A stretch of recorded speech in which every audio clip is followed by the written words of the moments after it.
நடைபெற்று முடிந்த சட்டமன்ற தேர்தலில் அரசியல் கட்சிகள் பெற்ற இடங்கள், வாக்குகள் யாவும் நீங்கள் அறிந்தது. தமிழக வெற்றி கழகத்திற்கு தமிழக மக்கள் தனி பெரும்பான்மையை வழங்கியிருக்கிறார்கள். அரசியல் கட்சிகளில் தனித்த பெரும்பான்மையை வழங்கியிருக்கிறார்கள். இதில் ஆட்சி அமைப்பதற்கு அவர்களுக்கு குறிப்பிட்ட இடம் தேவைப்பட்டது. இந்திய கம்யூனிஸ்ட் கட்சி, அதே போன்று மார்க்சிஸ்ட் கட்சி, விடுதலை சிறுத்தைகளை அணுகி ஆதரவு கோரினார்கள். நாங்களும் இது குறித்து செயற்குழு, நிர்வாக குழு கூட்டத்தில் பேசி ஒரு முடிவெடுத்தும் அந்த முடிவை நாங்கள் அறிவித்திருக்கிறோம். நண்பர்களே, தோழர்களே, இந்திய ஜனநாயகத்தில் இது போன்ற ஏற்ற இறக்கங்கள் வருவது இயல்பு. மக்கள் தமிழக வெற்றி கழகத்திற்கு வாய்ப்பளித்திருக்கிறார்கள். அந்த வாய்ப்பை முழுநிறை செய்வதற்காக எங்களிடம் ஆதரவு கோரினார்கள். நாங்கள் முறைப்படி கட்சி கமிட்டியில் விவாதித்து ஆதரவு தருவது என்று முடிவெடுத்திருக்கிறோம். இதன் சாரம், தமிழக மக்கள் ஜனநாயகத்தை முன்மொழிந்திருக்கிறார்கள், நாங்கள் வழிமொழிந்திருக்கிறோம். ஜனநாயகத்தில் தமிழக வெற்றி கழகத்திற்கு சில முன்மொழிகளை செய்திருக்கிறார்கள், நாங்கள் அதை வழிமொழிந்திருக்கிறோம்.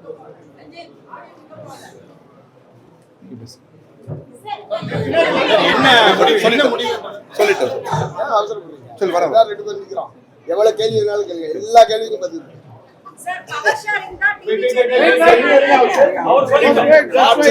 மார்க்சிஸ்ட் கம்யூனிஸ்ட் கட்சியினுடைய மாநில குழு கூட்டம் இன்றைய தினம் மத்திய குழு உறுப்பினர் தோழர் குணசேகரன் தலைமையில் நடைபெற்றது. அதே மாதிரி இந்திய கம்யூனிஸ்ட் கட்சியுடைய மாநில குழு கூட்டமும் நடைபெற்று இரண்டு கட்சிகளும் ஒரே மாதிரியான முடிவை இந்த பிரச்சனையில் நாங்கள் எடுத்திருக்கிறோம். நடைபெற்று முடிந்திருக்கிற சட்டப்பேரவை தேர்தலில் எந்த ஒரு கட்சிக்கும் பெரும்பான்மை என்பது கிடைக்கவில்லை, எந்த ஒரு கூட்டணிக்கும் பெரும்பான்மை என்பது கிடைக்கவில்லை. இத்தகைய சூழ்நிலையில் இங்கே தமிழ்நாட்டில் மக்களால் தேர்ந்தெடுக்கப்பட்ட ஒரு அரசாங்கம் அமைய வேண்டியது அவசியம். அதுவும் நாளை மறுநாள் 10ஆம் தேதிக்குள் அமைக்க வேண்டும். இல்லை என்று சொன்னால் கவர்னர் ஆட்சி என்பது அமுல்படுத்தப்படும் என்கிற ஒரு நெருக்கடியான நிலைமை என்பது தமிழ்நாட்டிலே ஏற்பட்டிருக்கிறது.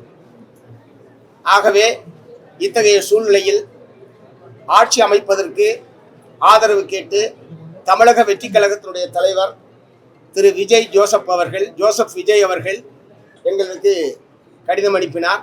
அவர்களுடைய நிர்வாகிகள் நேரடியாக வந்து பேசினார்கள், இரண்டு கட்சிகளோடும் பேசினார்கள். கடிதம் மூலமாகவும் எழுத்துப்பூர்வமாகவும் ஆதரவு தர வேண்டும் என்று அவர்கள் கேட்டுக்கொண்டார்கள். அது சம்பந்தமாக இன்றைக்கு நடைபெற்ற மாநில குழு கூட்டத்தில் மிக விரிவாக விவாதிக்கப்பட்டது. இப்போது இருக்கக்கூடிய நிலைமையில் 10ஆம் தேதிக்குள் மக்களால் தேர்ந்தெடுக்கப்பட்ட அரசு அமையவில்லை என்று சொன்னால் ஆளுநர் ஆட்சி என்பதுதான் நடைமுறை சாத்தியம் என்கிற நிலைமை என்பது ஏற்பட்டிருக்கிறது. ஏற்கனவே தனிப்பெரும் கட்சி என்கிற முறையில் முறையாக தமிழக வெற்றி கழகத்தை ஆட்சி அமைப்பதற்கு மாநில ஆளுநர் அனுமதித்திருக்க வேண்டும். அதற்கு பதிலாக குறிப்பிட்ட எண்ணிக்கை இல்லை, 118 என்பதற்கான எண்ணிக்கையை நீங்கள் கொடுத்தால்தான் ஆட்சி அமைக்க அழைப்பேன் என்று ஆளுநர் சொல்லியிருப்பது என்பதே சட்டத்துக்கு விரோதமானது, ஜனநாயகத்துக்கு விரோதமானது. இதன் மூலமாக தமிழக வெற்றி கழகம் ஆட்சி அமைப்பதை தடுக்கக்கூடிய நடவடிக்கையில் தமிழக ஆளுநர் அவர்கள் ஈடுபட்டிருக்கிறார்கள். ஆகவே ஆளுநர் ஆட்சி என்பது பாரதிய ஜனதா கட்சி கொல்லைப்புற வழியாக ஆட்சி நடத்துவதாகத்தான் அமையும். இந்த சட்டப்பேரவை தேர்தலில் பிஜேபி அதிமுக கூட்டணியை தோற்கடிப்பது என்பதுதான் இந்த திராவிட முன்னேற்ற கழகத்தின் தலைமையிலான மதச்சார்பற்ற முற்போக்கு கூட்டணியுடைய மிக முக்கியமான கடமை. அதிலே பிஜேபி முற்றிலும் தோற்கடிக்கப்பட்டிருக்கிறது. ஒரே ஒரு இடத்தில் மட்டும்தான் அவர்கள் வெற்றி பெற்றிருக்கிறார்கள். ஆகவே தேர்தலில் தோல்வியடைந்தாலும் ஆளுநர் மூலமாக தமிழகத்தில் ஆட்சியை நடத்துவது என்கிற நோக்கத்தோடு தான் ஒன்றிய பாஜக இத்தகைய முயற்சிகளில் ஈடுபட்டிருக்கிறது என்று நாங்கள் குற்றம் சாட்டுகிறோம். ஆகவே கொல்லைப்புற வழியாக ஆட்சி நடத்த துடிக்கக்கூடிய பாரதிய ஜனதா கட்சியினுடைய இந்த நோக்கத்தை முறியடிக்க வேண்டும் என்கிற நோக்கத்தோடு தமிழக வெற்றி கழகம் ஆட்சி அமைப்பதற்கு இந்திய கம்யூனிஸ்ட் கட்சியும் மார்க்சிஸ்ட் கம்யூனிஸ்ட் கட்சியும் ஆதரவு அளிப்பது என்று நாங்கள் தீர்மானித்திருக்கிறோம். அதே நேரத்தில் அமைச்சரவையில் பங்கேற்க மாட்டோம், வெளியிலிருந்து ஆதரவு அளிப்பது என்றுதான் 2 கட்சிகளும் நாங்கள் முடிவு செய்திருக்கிறோம். ஆகவே இன்னொரு தேர்தலை தவிர்ப்பதற்காகவும் ஆளுநர் ஆட்சி வருவதை தடுப்பதற்காகவும் இப்போது தாவேகாவுக்கு ஆதரவு என்பதை தவிர வேறொரு அரசியல் நிலைப்பாட்டை எடுக்க முடியாது என்பதை உணர்ந்து 2 கட்சிகளுடைய மாநில குழுவும் இந்த முடிவை எடுத்திருக்கிறது என்பதை நான் தெரிவித்துக் கொள்கிறேன். இன்னொரு விஷயம், எங்களோடு விடுதலை சிறுத்தைகளின் கட்சியின் தலைவர் தொடர் தொல் திருமாவர்களும் பங்கேற்பதாக இருந்தது. அவர் ஒரு கூட்டத்தில் இருக்கிறார். அவர் ஏற்கனவே இந்திய கம்யூனிஸ்ட் கட்சியும் மார்க்சிஸ்ட் கம்யூனிஸ்ட் கட்சியும் இருக்கிற அரசியல் நிலைப்பாட்டை நான் அப்படியே ஆதரிக்கிறேன் என்று பத்திரிகையாளர் சொல்லியிருக்கிறார். நாட்டு மக்கள் முன்னாலும் அவர் கூறியிருக்கிறார். அந்த வகையில் அவருக்கு சில கூட்டத்தால் சில காலதாமதம் 6:30க்கு அவர் வருவார். மீண்டும் மூவரும் நாங்கள் பத்திரிகையாளர் ஏற்கனவே சொல்லியிருக்கிறாரு. பத்திரிகையாளர் கூட்டத்தில் அவர் வர இயலாத சூழலை அவர் அனுமதியோடு நான் சொல்கிறேன். ஒரு மிக முக்கியமான அவர்களின் கூட்டம், எங்கள் கூட்டம் போல் அவர்களது கூட்டத்தில் அவர் பங்கேற்கிறார். எனவே அவரால் இயலவில்லை. அவர் 6:30 அல்லது 7 ஏதாவது ஒரு நேரத்தில் வந்து பத்திரிகையாளர்கள் சந்திப்பதாக அவர் வாக்கு கொடுத்திருக்கிறார்.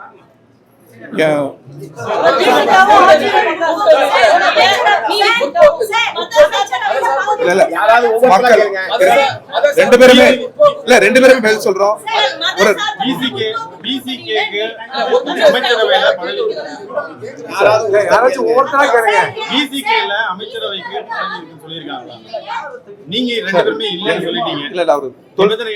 தோழர் தொல் திருமாவர்கள் இந்திய கம்யூனிஸ்ட் கட்சி மார்க்சிஸ்ட் கம்யூனிஸ்ட் கட்சியின் அரசியல் நிலைப்பாட்டை நான் ஏற்பேன் என்று அவர் ஏற்கனவே உங்களிடத்திலே கூறியிருக்கிறார். அவர் வர இருக்கிறார். அவரிடத்திலே நீங்கள் இந்த கேள்வி கேட்கிற போது இன்னும் தெளிவான விளக்கம் அதுக்கு கிடைக்கும்.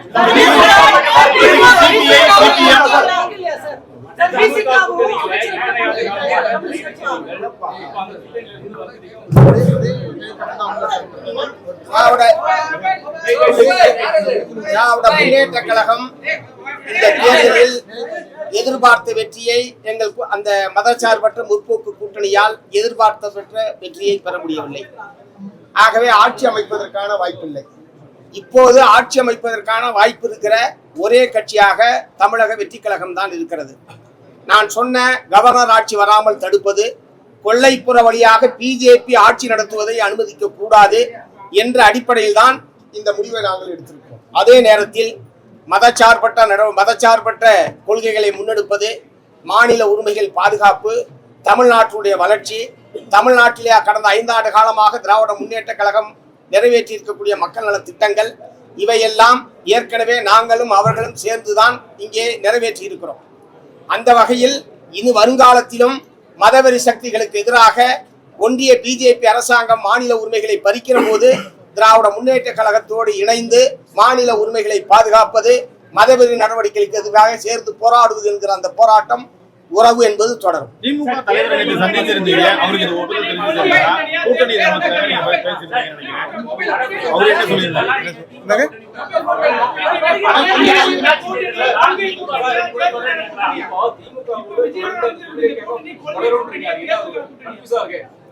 ஒரு கன்ஃபியூஷன் இல்ல சார். தாவேகா ஆட்சி அமைப்பதற்கு ஆதரவு.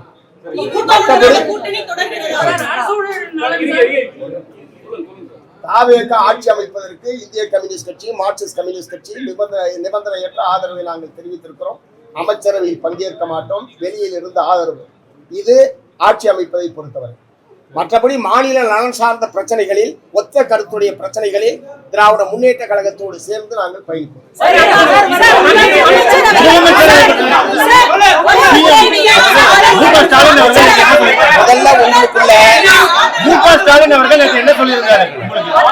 சகோதரர் தாவேகா தலைவருக்கு தருவது ஆதரவு, கூட்டணி அல்ல, ஆதரவு. கூட்டணி என்பது குறைஞ்சபட்ச ஒரு செயல், நாட்டு நலன் சார்ந்த சில திட்டங்கள், இவைகளெல்லாம் முன்மொழிந்து அவ்வாறுதான் அது அமையும்.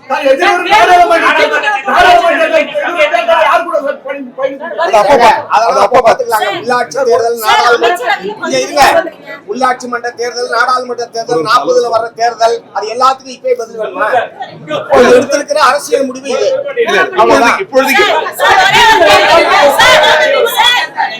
ஒரு காலம் அதுக்காக கிடையாது. அமைச்சரவையில பங்கு இல்லைன்னு சொல்றீங்க. ஆனா தாவேக எடுத்த எல்லா முடிவுகளுக்கும் கொள்கை ரீதியா நீங்க எப்படி ஒத்துப்பீங்க? நீங்க DMK ஓட பயணிக்கிறதா சொல்றீங்க. ஆனா உங்க கொள்கை ரீதியா நீங்க எப்படி பயணிக்கிறீங்க? நாங்கள் அமைச்சரவையில் விஜய் ஆட்சி சார் நீங்க குழப்பறீங்க. விஜய் ஆட்சி அமைக்க கூடாது என்று திராவிட முன்னேற்ற கழகத்தினுடைய தலைவர் எங்கேயுமே சொல்லல. அவர் ஆட்சி அமைக்கட்டும், நாங்கள் எதிர்க்கட்சியாக இருந்து சிறப்பான எதிர்க்கட்சியாக செயல்படுவோம் என்றுதான் திராவிட முன்னேற்ற கழக தலைவர் அறிவித்திருக்கிறாரே தவிர தேவையக்க ஆட்சி அமைக்க கூடாது என்று எங்கேயாவது சொல்லியிருக்காரா?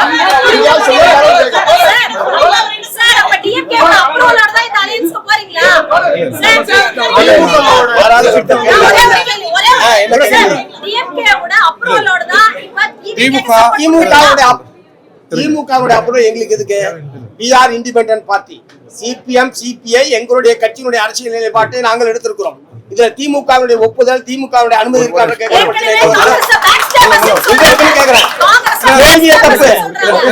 தப்புமா?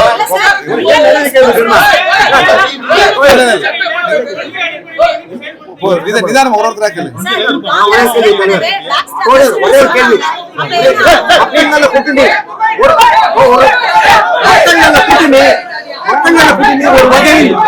நீங்கள் உருவாக்கின மக்கள் நல கூட்டணி 2016 ஒரு வகையில் அந்த அமைப்பு கிட்டத்தட்ட உருவாக்க நீங்க அது ஒரு இடத்துல சந்தோஷமா ஒரு விஜயகாந்த் பதிலாக விஜய் வருவதாக எடுத்துக்கலாமா? எப்படி கடந்தது இப்பொழுது அமைகிற அரசு மக்கள் நல அரசாக இருக்க வேண்டும்.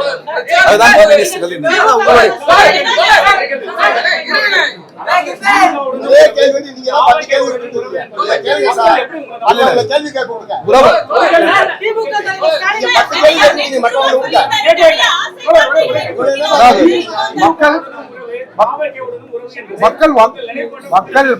மக்கள் வாக்களித்திருக்கிறார்கள். ஜனநாயகத்தில் ஆட்சி அமைப்பதற்கான இடம் போதவில்லை. எனவே எங்களிடம் கூறுகிறார்கள், நாங்கள் மக்கள் அளித்த அந்த தீர்ப்பை, அவர்கள் முன்மொழிவை நாங்கள் வழிமொழிகிறோம். எங்களால் ஆட்சி அமைக்க முடியவில்லை என்கிற அந்த ஜனநாயக விரோத சிந்தனையோ சொல்லோ வந்துவிடக்கூடாது. எனவே இது மக்கள் அளித்த தீர்ப்பு. அவர்கள்தான் இருக்கிற கட்சிகளில் அவர்கள் தான் அதிக இடம். ஏனே அவர்களுக்கு அரசு அமைக்கிற ஒரு வாய்ப்பு இருக்கிறது. அந்த வாய்ப்பு இடதுசாரிகளால், விடுதலை சிறுத்தைகளால் தடைபட்டு விட்டது என்று யாரும் நினைத்து விடக்கூடாது. அந்த வகையில் இது ஜனநாயக முன்மொழிவுதான்.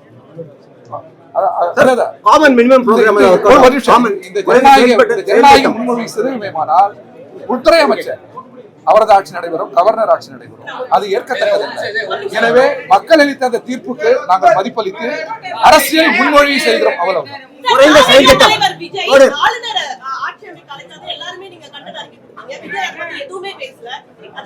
அவர் பேச வேண்டும். இனி வருங்காலங்களில் தமிழக உரிமைகளுக்காக உரத்த குரல் எழுப்ப வேண்டும்.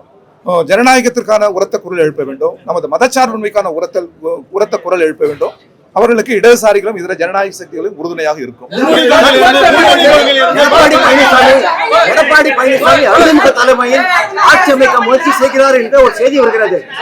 எடப்பாடி பழனிசாமி ஆதரவோட ஆட்சி அமைப்பதற்கான ஒரு முயற்சி இருப்பதாக, ஆட்சி அமைப்பாரு அந்த திமுக ஆதரவு கொடுக்கிறான்னு ஒரு செய்தி வருது. அதை பத்தி உங்க கருத்து என்ன?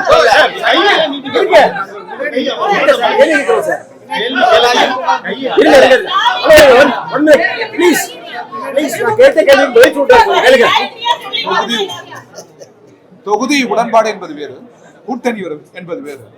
LDF நாங்கள் 10 ஆண்டுகள் தொடர்ந்து பயணித்தோம். அதனுடைய காரணம் மத்திய அரசினுடைய வகுப்புவாதத்தை எதிர்த்து போரிடுவதற்காக, மாநில உரிமைகளுக்காக குரல் எழுப்புவதற்காக, இந்த வகையில் ஜனநாயகத்தையும் இந்தியாவின் கூட்டிசையும் காப்பதற்காக தான் 10 ஆண்டுகள் தமிழக முதல்வரோடு இருந்தோம். இப்பொழுது நாங்கள் அதை தொடர்வோம். வேறொரு ஜனநாயக கட்சியுடன் அதை தொடர்வோம். அது நாடு காக்கிற போராட்டம். இப்பொழுது எழுந்திருக்கிற பிரச்சனை ஆட்சி அமைப்பது. மக்கள் இருக்கிற அரசியல் கட்சிகளில் பெரும்பான்மையை சகோதரர் விஜய் கழித்திருக்கிறார்கள். இந்த வாய்ப்பு தடைபடக்கூடாது, அது இடதுசாரிகளால் தடைபட்டு விடக்கூடாது என்கிற ஜனநாயக சிந்தனையில் தான் அதை நாங்கள் வழிமொழிந்திருக்கிறோம் என்பதை நீங்கள் உணர வேண்டும். பாரதிய ஜனதா கட்சியோட அதிமுக எடப்பாடி பழனிசாமி ஆட்சி அமைக்க முயற்சி செய்கிறார் என்று ஒரு செய்தி வருகிறது. அவர் மதச்சார்பற்ற ஒரு அரசாங்கத்தை, மதச்சார்பற்ற கொள்கை கொண்ட ஒரு அரசாங்கத்தை அமைக்க வேண்டும் என்கிற முறையில் தான் இதுக்கு ஆதரவு. விஜய் பாஜக கிட்ட போயிடக்கூடாதுன்றதுக்காக ஒரு கூட்டணி சொல்றீங்க. ஆனா பிற்காலத்துல போகும் பட்சத்துல என்ன செய்வீங்க? ஏதேனும் மாநில உரிமை பறிப்போவதோ இல்ல தொழிலாளர் விரோத சட்டத்துல ஏதேனும் இருந்தால் என்ன செய்யும்? உரத்த குரல் எழுப்புவோம், உரத்த குரல் எழுப்புவோம், அவரை நிர்பந்திப்போம், மீறினால் நாங்கள் போராடுவோம். ஒரே நிமிஷம். கேள்வி. பாரதிய ஜனதா கட்சியோட ஆதரவோட அதிமுக பழனிசாமி ஆட்சி அமைக்க முயற்சி செய்கிறார் என்று ஒரு செய்தி வருகிறது. அதை பற்றி உங்களுக்கு கருத்து என்ன? 5 ஆண்டுகளுக்குரிய கேள்வி. கொஞ்சம் பதில் சொல்லுங்க சார். ஓகே. பாரதிய ஜனதா கட்சி ஆதரவோட அதிமுக ஆட்சி அமைக்க முயற்சி செய்கிறது. உங்களோட கேள்வி ஒரு செய்தி வருகிறது.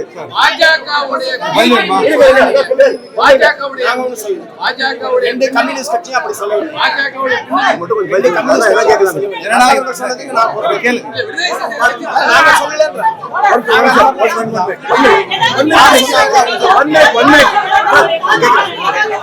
சொல்லுங்க. நீங்க சொல்லுங்க, நீ பாட்டு சொல்லுங்க. பாரதிய ஜனதா கட்சி ஆதரவோடு அதிமுக எடப்பாடி பழனிசாமி ஆட்சி அமைக்க முயற்சி செய்கிறார் என்ற ஒரு செய்தி வருகிறது. அதை பற்றி உங்களுக்கு கருத்து என்ன? அது ஜனநாயகத்தில் மிக இயல்பானது.